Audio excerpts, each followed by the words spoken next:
எங்க இருக்குன்னு பாத்தீங்கன்னா பரமக்குடிக்கு பக்கத்துல உள்ள கள்ளிக்கோட்டை முக்தீஸ்வரர் ஆலயம் வீடியோ பார்த்தோம் பாத்தீங்களா, அதுக்கு முன்னாடியே பாத்தீங்கன்னா ஒரு கோட்டை போன்ற ஒரு அமைப்புல இருந்துச்சு.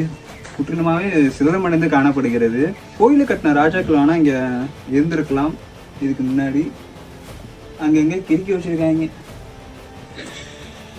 இது கோயிலையும் பண்றாங்கன்னு பாத்தீங்கன்னா இங்கேயும் இந்த வேலை பார்த்து வச்சிருக்காங்க. சரி, உங்களுக்கு என்னன்னு இந்த கோட்டையோட பேர் என்னன்னு உங்களுக்கு தெரிஞ்சுன்னா கமெண்ட்ல சொல்லுங்க.